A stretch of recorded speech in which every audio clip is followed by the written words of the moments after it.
Hi, Day. Oh, hello guys. Good morning. Have a nice day. Welcome back again po sa ating YouTube channel. So, ako po si Ryan and you are watching Playspire TV Tutorial.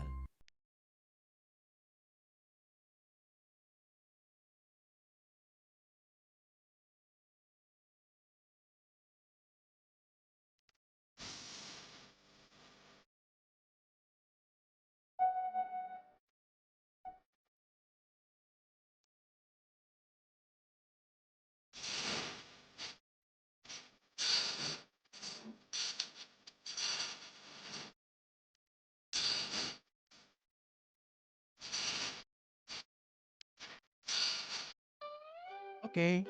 It's another day po. Uh, anong tawag dito? Magre-react tayo sa ating old video. Okay? Uh, let's see kung paano po natin marireact to. Okay, nagbabalik po tayo sa ating reaction video. So, pang-apat po ata to sa ginawa ko noon. From old video ko, pang-apat ata to. Oh, impin pa rin to, impin problem pa rin to, forgot impin. So, tingnan po natin to. Sige. Ito po yung mga introduction ko noon. So, syempre, baguhan pa lang po. So, ganyan po yung mga introduction na ginagawa ko noon. Okay, patuloy natin.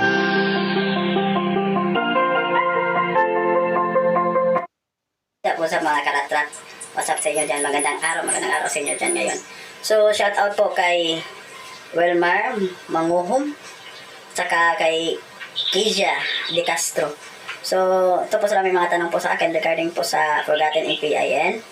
So, kang Wilmar, sa iyo boss, sasagutin ko po yung Actually, yung video na to is hindi po talaga siya as in na tutorial.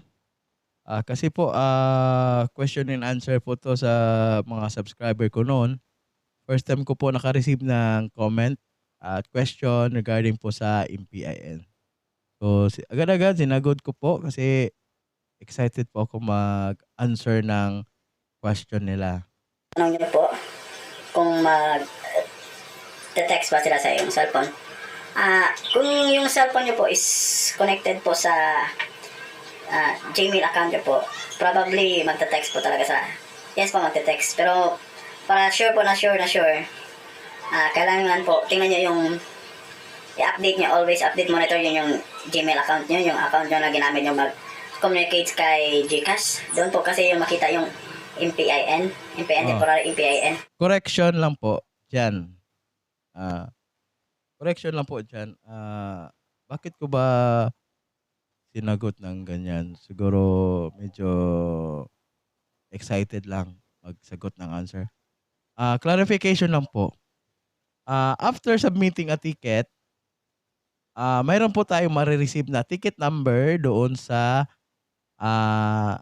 email address. Hindi po temporary impin. Ang temporary impin po, marireceive po natin yan through SMS sa registered number natin kay GCash. Okay ha? So, after mag-submit a ticket, marireceive po natin yung ticket number sa email. Pag once makareceive na po tayo ng ticket number, expect po na mayroon po tayo marireceive na temporary MPIN through SMS doon sa registered number natin kay GCash. Doon lang po ipapadala yung temporary MPIN.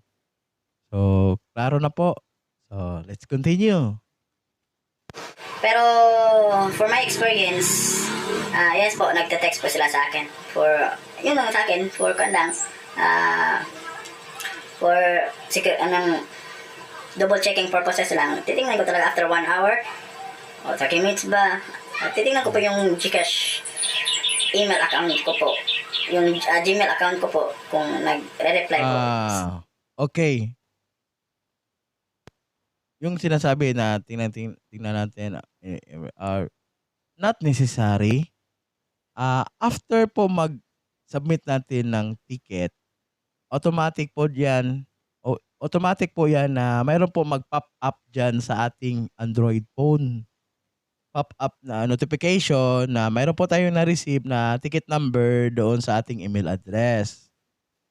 And then basta after ma-receive po natin yung ticket number, antayin na lang po natin yung temporary impin na ipapadala ni GCash sa ating registered number.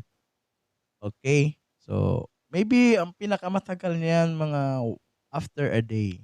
So, let's continue. Si Gcash doon po.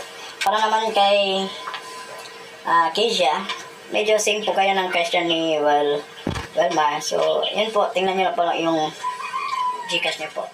Gmail nyo po. So, magre-reply po yun dyan. Saka yung sa... Make sure yun po yung number na ginamit nyo po for verification. Nandun, yun po rin yung active po. Yung active po talaga, yung po talaga yung ginagamit nyo dun. Kasi magte-text si Gcash. Oo. So, yun lang guys. Thank you for watching. Thank you for comments. Or if may question po or po kayo, may reactions, suggestions, comment lang po below. So, kung mayroon po tayong napansin dyan na medyo mayroon po tayong mali sa camera positioning. Yan. Saka sa boses niya.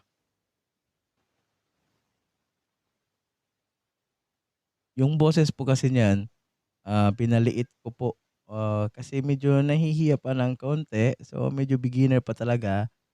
Halatang-halata naman. Dapat kasi pag sa mga bago pa lang na YouTuber dyan, dapat kasi yung camera positioning natin, dapat hindi po naka-portrait. Dapat na po naka-landscape. Yan po yung standard na requirements ni YouTube. Okay, let's continue. At kung bago pa lang po kayo sa akin channel, please subscribe, like, and share. And don't forget to click the notification bell button para ma-update po kayo sa mga bagong videos ko po regarding po sa Gcash. So, thank you po. Have a nice day mga karatrat. Thank you. Okay.